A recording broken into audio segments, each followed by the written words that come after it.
வாழ்ந்தோன்னு இருப்பீங்க. இனி வரக்கூடிய காலகட்டங்கள் தான் இதுக்கு தான் நம்ம வாழ்ந்தோம், இந்த வாழ்க்கையை நம்ம எப்படியாவது இன்னும் சூப்பராக கொண்டு போயிடணும் அப்படிங்கிற மாதிரி நீங்கள் வந்துடுவீங்க. ஸோ கடகராசி அப்படின்னாவே கஷ்டங்களை அனுபவித்த ராசி கடகம். அதாவது இந்த கடகத்தினுடைய ஒரு அற்புதமான ஒரு விஷயம் என்ன தெரியுமா, எவ்வளோ கஷ்டங்களை தாண்டிங்க அப்படின்னா அந்த இடத்துல நீங்கள் கண்ணீர் விட்டு ரொம்ப ஃபீல் பண்ணியிருப்பீங்க, தவிர வாழ்க்கையை விட்டு வெளியே போயிருக்க மாட்டீங்க. அதாவது வேறு எதுவும் தாட்லாம் வந்திருக்காது. குறிப்பிட்ட டைமில் நீங்கள் ரொம்ப வெறுத்துருப்பீங்க வாழ்க்கையவே. குடும்பத்திலேருந்து ஒரு சப்போர்ட் கிடச்சிருக்காது, ரொம்ப நீங்கள் டவுன்ஃபாலாக ஃபீல் பண்ணியிருப்பீங்க, பண விஷயங்களில் ரொம்ப டவுனாக இருந்திருப்பீங்க. ஆனால் இனி வரக்கூடிய காலகட்டங்கள் பண விஷயத்துலேயும் அருமையாக இருக்கும், குடும்ப ரீதியான விஷயத்துலையும் அருமையாக இருக்கும். தற்போதைய காலகட்டத்தில் நீங்கள் வீடு சரி பண்ணக்கூடிய ஒரு காலகட்டத்தில் இருப்பீங்க, நிலம் வாங்கக்கூடிய ஒரு காலகட்டத்தில் இருப்பீங்க, வண்டி வாகனம் வாங்கக்கூடிய ஒரு காலகட்டத்தில் இருப்பீங்க.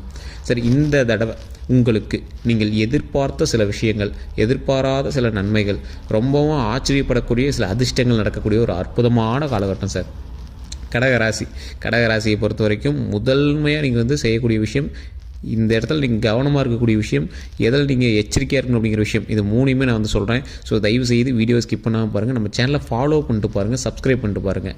அதே மாதிரி நிறைய பேர் ஜோதிடரை பார்க்கணும்னு ஆசைப்படுறீங்க, கீழே டிஸ்கிரிப்ஷனில் நம்பர் கொடுத்துருக்கேன். ஃபேஸ்புக்கில் பார்த்துருக்கீங்க அப்படின்னா ஸ்க்ரீன்லேயே நம்பர் இருக்குது.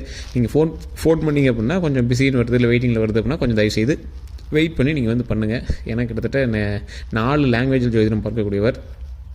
ஸோ அதனால் கொஞ்சம் பிஸியாக இருப்பாங்க, கொஞ்சம் பொறுமையாக நீங்கள் ஹேண்டில் பண்ணிங்க அப்படின்னா, ஏன்னா இது நமக்கு நல்லது நடக்கக்கூடிய விஷயம் சார். எல்லா ஜோசியும் எங்கே சார் பண்ணி சொல்கிறாங்க அப்படின்னா, நீங்கள் ஒரு டைம் டெஸ்ட் பண்ணி பாருங்கள். ஏன்னா 6 பிரபலமான ஆக்ட்ரஸும் ஜோதிடம் பார்த்துருவீங்க. 6 பேருக்கு இப்போ இருக்கிறதுலே பிரபலமான ரொம்ப டாப் மோஸ்ட் ஆக்ட்ரஸுமோ ஏதோ ஒன்று கேரக்டர்ஸ் அந்த மாதிரிலாம் இல்லை, டாப் மோஸ்ட் கேரக்டர்ஸுக்கு கிட்டத்தட்ட 6 பேருக்கு ஜோதிடம் பார்த்துட்ருக்காரு.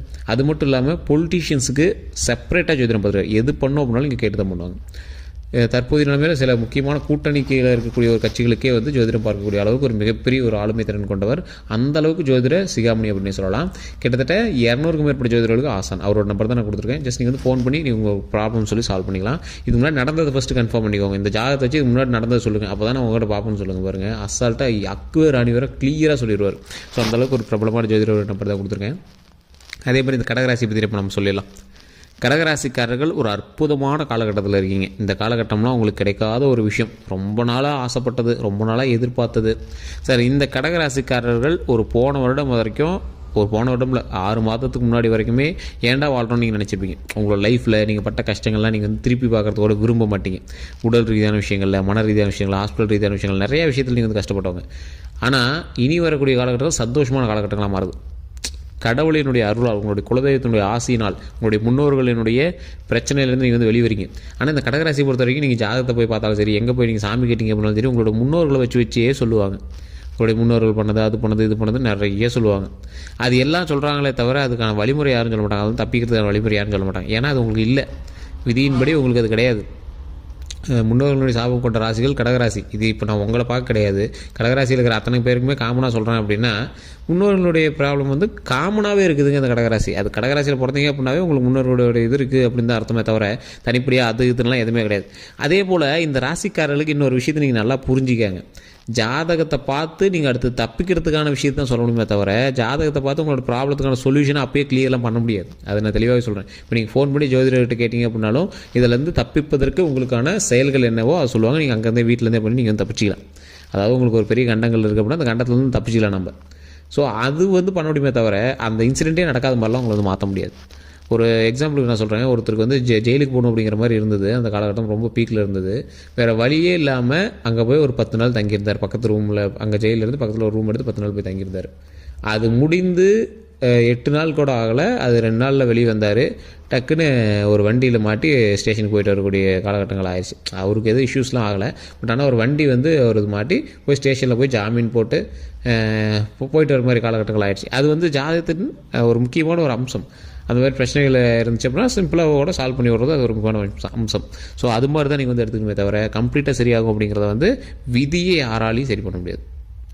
இனி நன்மைகள் நடக்கும் அப்படிங்கிறது விதி. நீண்ட ஆயுள் உண்டு, உடல் ஆரோக்கியம் உண்டு, மன மகிழ்ச்சி உண்டு, சந்தோஷம் உண்டு, உடல் ஆரோக்கியம் உண்டு. ஸோ இனி வரக்கூடிய காலகட்டத்தில் நன்மையாக நடக்கும் அப்படிங்கிறது விதி. அதனால் கவலைப்பட தேவையில்லை, அதை மாற்றவும் தேவையில்லை, அது கரெக்டாக இருக்கும். நீண்ட ஆயுள் உண்டு, உடல் ஆரோக்கியம் உண்டு, மன வலிமை உண்டு இனி வரக்கூடிய காலகட்டங்களில். ஸோ நிறைய பேர் எதிர்பார்த்தது தானே, இனி வரக்கூடிய காலகட்டத்தில் நீண்ட ஆயுள் உண்டு, மனமகிழ்ச்சி உண்டு, சந்தோஷம் உண்டு, உடல் ஆரோக்கியம் உண்டு, செல்வ செழிப்போடு வாழுவதற்கு அற்புதமான காலகட்டமாகவும் இந்த காலங்கள் அமைந்திருக்கு. ஸோ அதனால் அந்த காலகட்டத்தை நம்ம எப்படி பயன்படுத்திக்கிறோம் அப்படிங்கிறது தான் ஒரு முக்கியமான விஷயம். ஸோ இந்த காலகட்டத்தில் எதெல்லாம் பெஸ்ட்டு, எதெல்லாம் நன்மை, எதெல்லாம் நடக்கிறதுக்கு அப்படின்னு கேட்டிங்கன்னா, பாயிண்ட் 1, வீடு கட்டுவீங்க, வீடு ஆல்ட்ரேஷனாக பண்ணுவீங்க.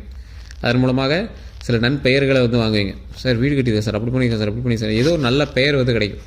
அதே போல் அடுத்தது வண்டி வாகனங்கள் வாங்கக்கூடிய ஒரு அற்புதமான காலகட்டம். ஒரு வண்டி வாங்குவீங்க, செகண்ட் ஹேண்ட்லேயாவது ஒரு கார் வாங்குவீங்க. அதாவது இப்போ வீடு கட்டுறேன்னு சொன்னேன், புதுசாக வீடு கட்டிங்களா அப்படின்னு கேட்டால் வீட்டில் ஒரு ரூமாவது கட்டிங்க, இல்லை ஒரு ஆல்ட்ராவது பண்ணுவீங்க. வண்டி வாகனங்கள் வாங்குறீங்க, புது கார் போய் டெலிவரி எடுப்பீங்களான்னு கேட்டால் செகண்ட் ஹேண்ட்லேயாவது ஒரு கார் வாங்குவீங்க. இந்த மாதிரி தான் வந்து நடக்கும். அதே போல் தொழிலில் ஓரளவுக்கு நல்ல மேன்மை அடையக்கூடிய ஒரு காலகட்டம். ஒரு 1000 ரூபாயாவது ப்ரொமோஷன் கிடைக்கும். ரொம்ப பெருசாக இல்லை, 1000 ரூபாய் ப்ரொமோஷன் கிடைக்கும். பழச கம்பேர் பண்ணும்போது ஓரளவுக்கு வருமானம் வரக்கூடிய ஒரு காலகட்டம், ஓரளவுக்கு வருமானம் வரும். ஸோ இந்த மாதிரி விஷயங்கள் வந்து நடந்துகிட்டே இருக்குது. ஸோ இதில் நீங்கள் யோசிக்கணும். அதே போல் இந்த ராசிக்காரர்கள் தொழில் ரீதியான விஷயத்தில் எந்தளவுக்கு தான் முன்னேறிங்க அப்படின்னாலும் உங்களுக்கு எதிரிகள் கூட்டம் அதிகம், கந்திஷ்டிகள் உங்களுக்கு அதிகம். எதிரிகளினுடைய கூட்டத்தினால உங்களுக்கு வந்து நிறைய ஆபத்துகள் இருக்கிறதான வாய்ப்புகள் இருக்குது. அந்த எதிரிகளினுடைய கூட்டத்தில் வந்து நீங்கள் வந்து கொஞ்சம் தப்பிக்கணும். ஸோ எதிரிகள்கிட்ட நீங்கள் தப்பிக்கணும் அப்படின்னா என்ன பண்ணணும், உங்களுடைய கந்திஷ்டிகளை நீங்கள் வந்து போக்கணும். கந்திஷ்டிகள் இருக்கிறவங்க தயவு செய்து கீழே இருக்கிற நம்பருக்கு ஃபோன் பண்ணி அதில் எந்த பரிகாரம் சொல்கிறாங்களோ அதை வந்து நீங்கள் வீட்டிலேருந்தே பண்ணி தெரிஞ்சுக்குவாங்க. ஏன்னா கந்திஷ்டியை பொறுத்த வரைக்கும் ஒவ்வொருவருக்கும் ஒவ்வொரு மாதிரியான கந்திஷ்டிகள் இருக்கும். அதை வந்து நீங்களாக தான் நிவர்த்தி பண்ணிக்கணும். ஸோ தொழில் அக்கறை இருப்பவர்கள், தொழில் மீது அக்கறை இருப்பவர்கள், தொழில் தனியாக பண்ணக்கூடியவங்க ஒரு சில பல பூஜைகளும் இருக்குது. அதை நீங்கள் லோக்கல்லே ஜோதிடர்கிட்ட கொடுத்து நீங்கள் வந்து பண்ணிங்க அப்படின்னாலும் ஓகே தான். அப்படி இல்லை அப்படிங்கிறவங்க நீங்கள் ஒரு முக்கியமான தெய்வத்தை வந்து வழிபட்டீங்க அப்படின்னா போதுமான. திருப்பதி ஏழுமலையானுடைய புகைப்படத்தை தொழில் செய்யக்கூடிய இடத்துல வச்சு, திருப்பதி ஏழுமலையான்கள் தனியாக நிற்பார், தனியாக இருக்கும். லக்ஷ்மி தேவி வந்து தனி ஃபோட்டோவை கூட வாங்கி வச்சுக்கோங்க. திருப்பதி ஏழுமலையான் நின்ற கோலத்தில் வைர கிரீடத்தில் ராஜ அலங்காரத்தில் தனிப்படியாக நிற்பார். ரொம்ப சுறுசுறுப்புக்கு பேர் போனவர், சுறுசுறுப்பான பேர் கொண்டவர். அவர் வந்து நின்ன இடத்துல செல்வம் குளிக்கும் அப்படிங்கிறது ஒரு முக்கியமான. தொழில் செய்யக்கூடிய இடத்துல நீங்கள் அதை பண்ணுங்கள். அதே மாதிரி வேலைக்கு போகக்கூடிய கடகராசிகள் மோஸ்ட்லி அதிகமாக தொழில் பண்ண மாட்டாங்க. ஒரு 90% வந்து வேலைக்கு தான் போவாங்க, ஒரு 10% தான் தொழில் பண்ணுறதுக்கு போவாங்க. ஸோ வேலைக்கு போகிற இடத்துல உங்களுக்கு போட்டிகள் ரொம்ப அதிகமாக இருக்கும், அலைச்சல் சம்மந்தப்பட்ட வேலைகள் அதிகமாக இருக்கும். கடகராசி பொறுத்தவரைக்கும் ஸ்கின் சம்மந்தப்பட்ட பிரச்சனை எப்பயுமே இருக்கும். மருவோ தேம்பலோ ஒயிட்டோ ஏதோ ஒன்று வந்து உங்கள் ஸ்கின் சம்மந்தப்பட்ட பிரச்சனைகளாக இருக்கும். அதிலேருந்து நீங்கள் கொஞ்சம் சரி பண்ணிட்டீங்க அப்படின்னா ரொம்பவே நல்லது. அந்த பிரச்சனையிலேருந்து நீங்கள் வெளியே வரணும் அப்படின்னாலும் நீங்கள் வந்து உடல் ஆரோக்கியத்தில் கொஞ்சம் கவனமாக வச்சுக்கணும். ஸோ தேம்பல் இந்த மாதிரி விஷயத்தெல்லாம் கொஞ்சம் கவனமாக வச்சுக்கணும். ஸ்கின் சம்மந்தப்பட்ட விஷயத்தில் எப்பவுமே கொஞ்சம் கவனமாக இருங்க. தற்போது நாட்கள் உடல் வந்து கொஞ்சம் பெருத்திருக்கும். உடல் சம்மந்தப்பட்ட விஷயத்தில் கொஞ்சம் ஹாஸ்பிட்டல் பிளட் செக்அப் அதெல்லாம் பார்த்துருப்பீங்க. எல்லாமே நார்மல் அப்படின்னு தான் சொல்லியிருப்பாங்க, பெரிய இஷ்யூஸ் இல்லை அப்படின்னு சொல்லியிருப்பாங்க. ஸோ என்ன இருந்தாலும் உடல் ஆரோக்கியத்தில் கவனம் தேவை. மற்றபடி உங்களுக்கு எந்த ஒரு இஷ்யூஸும் கிடையாது. கல்வி சம்மந்தப்பட்ட விஷயத்தில் கொஞ்சம் கவனமாக இருங்க. தொழில் சம்மந்தப்பட்ட விஷயத்தில் கொஞ்சம் கவனமாக இருங்க. கூட இருக்கக்கூடிய உறவுகள்கிட்ட கொஞ்சம் கவனமாக இருங்க. இப்போ வந்து நீங்கள் உங்களுடைய சொந்தங்களுக்கு சீர் செய்யக்கூடியது, சொந்தங்களுக்கு ஹெல்ப் பண்ணுறது, அண்ணன் தம்பிக்கு கொஞ்சம் ஹெல்ப் பண்ணுறது, பணம் கொடுத்து ஹெல்ப் பண்ணுறது, நிலம் வாங்குறது, வீடு வாங்குறது, இந்த மாதிரி விஷயங்கள்லாம் அமையக்கூடிய ஒரு காலகட்டம். எல்லாமே ஒரு பேக்கப் தான், உங்களுக்கு ஒன்றும் பிரச்சனை கிடையாது. எல்லாமே வந்து ஒரு இன்வெஸ்ட்மெண்ட் தான். அப்படி தான் நீங்கள் வந்து எடுத்துக்கணுமே தவிர அது பிரச்சனை இது பிரச்சனை எடுத்துக்கூடாது.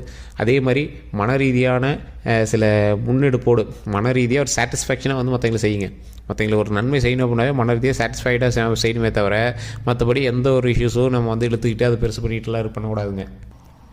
சார் நீங்கள் சொல்கிறது புரியலையே அப்படிங்கிறவங்க நான் தெளிவாக சொல்கிறேன், கேட்டுக்காங்க. மன ரீதியான சாட்டிஸ்ஃபைனா நீங்கள் உங்கள் யாருக்காவது போய் ஒரு ஹெல்ப் பண்ணுறீங்க, அந்த ஹெல்ப் பண்ணிட்டு நீங்கள் வந்து சொல்லி கட்டிடுவீங்க. அப்படி இல்லை அப்படின்னா வார்த்தைகளை தான் விட்டுருவீங்க. அந்த வார்த்தையினால சில டென்ஷன் ஆகக்கூடிய காலகட்டங்கள் இருக்கிறதுனால அந்த வார்த்தையில் மட்டும் கொஞ்சம் கவனம் செலுத்துங்க. ரொம்பவே எச்சரிக்கையாக வார்த்தையை விடுங்க, அது ரொம்ப நல்லது. அந்த வார்த்தை விடும்போது கொஞ்சமாவது யோசிங்க. அச்சோ இந்த இடத்துல இப்படி வார்த்தை விட்டுருக்கூடாதோ, இந்த இடத்துல இப்படி வார்த்தையை பேசிட்டோமோ அப்படிங்கிறதெல்லாம் கொஞ்சம் தயவுசெய்து யோசிங்க. இந்த யோசிக்கக்கூடிய தருணத்திலேயே நீங்கள் வந்து சில ப்ராப்ளத்தை வந்து நீங்கள் சால்வ் பண்ண முடியும். ஸோ உங்களுடைய வார்த்தைகள் மட்டும்தான் உங்களுக்கான தேவையில்லாத ஒரு விஷயம், மற்றபடி ஒன்றும் ப்ராப்ளம் கிடையாது. திருமணமாகாமல் தவிர்க்கக்கூடிய கடகராசிக்காரர்களுக்கு மட்டும் கொஞ்ச நாள் வெயிட் பண்ணுற மாதிரி இருக்குது. அது உடனே செட் ஆகுமான்னு கேட்டால் கொஞ்ச நாள் வெயிட் பண்ணுற மாதிரி இருக்குது. வீடு கட்டுற யோகம் இருக்குது, தொழில் செய்கிற யோகம் இருக்குது, கார் வாங்குகிற யோகம் இருக்குது, கடனை சரி பண்ணக்கூடிய யோகம் இருக்குது, எல்லாமே இருக்குது. திருமணத்துக்கு மட்டும் கொஞ்சம் யோசிக்கணும். குழந்தை பாக்கியத்துக்கு கொஞ்சம் யோசிக்கணும். குழந்தை பாக்கியம் வந்து என்ன பண்ணீங்க அப்படின்னாலும் குலதெய்வத்துக்கிட்ட தான். குலதெய்வத்துக்கு போனால் தான் திருமணமும் குழந்தையும். ஏன்னா இது ரெண்டுமே உங்களை எதை குறிக்குது, பூர்வஜன்ம புண்ணியத்தை குறிக்குது. அதுலேயும் எதை குறிக்குது, உங்களுடைய முன்னோர்களினுடைய சாபங்களோ முன்னோர்களினுடைய புண்ணியங்களோ தான் உங்களை வந்து குறிக்குது. ஸோ இது ரெண்டும் உங்களோட அடிப்படையில் இல்லை, நீங்கள் பண்ணதோடைய விதியின் அடிப்படையில் அது கிடையாது. உங்களுடைய முன்னோர்களினுடைய விதியின் அடிப்படையில் தான் உங்களுக்கான அடுத்த வாழ்க்கை வந்து தொடரும். செல்வ செழிப்பு தொழிலெலாம் வந்து உங்களுடைய விதியின்பால் வர்றது. அதே மாதிரி குழந்தை பெறும் திருமணமும் உங்களுடைய தாய் தந்தையர் உங்களுடைய மூதாதையர்கள் செய்கிறதுனால வருது. அதனால தான் சொல்கிறது, நீங்கள் ஒழுங்காக இருங்கடா, நீங்கள் எந்த தப்பும் பண்ணாமல் இருந்தால் தான் அடுத்தடுத்த வாரிசுகளுக்கு எந்த பிரச்சனையும் வராமல் இருக்கும் அப்படிங்கிறது. ஸோ ஒவ்வொருத்தரும் நம்மளோட முன்னோர்கள் கரெக்டாக இருந்தாங்க அப்படின்னா நமக்கு கரெக்டாக நல்லதே நடக்கும். ஸோ அதனால தான் நிறைய பேர் சொல்லுவாங்க, ஒவ்வொரு ஜாதகத்தின்படி முன்னாடி ஒரு 2 திருமணம் பண்ணவன் 3 திருமணம் பண்ணவன்லாம் கொஞ்சம் அமைதியாக இருக்கு சொல்லுவாங்க. இப்போல்லாம் அந்த கிழமை ஒழுங்காக இருந்தாலும் நாங்கள் நல்லா இருந்திருப்போமே அப்படிலாம் நம்மளோட வீட்டில் பெரியவங்கள்லாம் நிறையா பேர் சொல்லிலாம் முன்னாடி கேள்விப்பட்டிருப்பீங்க. ஸோ நம்மளுடைய முன்னோர்கள் நல்லா இருந்தாங்க, அதனால தான் நம்மளும் நல்லா இருப்போம் அப்படிங்கிற மாதிரி இருக்கணும். ஸோ இப்படி தான் நடக்கும். ஸோ அதனால் எப்போவுமே வந்து நம்ம நடந்துக்கிறத பொறுத்து அடுத்தடுத்த ஜென்ரேஷன்ஸ் வந்து உருவாகும். அதனால் எப்போவுமே நடந்துக்கிற விஷயத்தில் கொஞ்சம் கவனமாக நடந்துக்கணும். ஸோ இதை நம்ம வந்து இந்த வீடியோ மூலமாக சொல்கிறது. இனி வரக்கூடிய விஷயங்கள் நல்லா இருக்குது. உங்களுடைய திருமண தடையாக இருக்கிறவங்க மட்டும் தயவுசெய்து ஃபோன் பண்ணி அதற்கான ப்ராப்ளத்தை நீங்கள் வந்து சொல்லி சால்வ் பண்ணிக்கோங்க. மற்றபடி வேறு ஏதாவது கருத்துக்கள் இருந்தால் மறக்காம கமெண்ட் செக்ஷனில் பதிவிடுங்க. கீழே கூடிய நம்பருக்கு ஃபோன் பண்ணி பேசுகிறீங்க. நன்றி.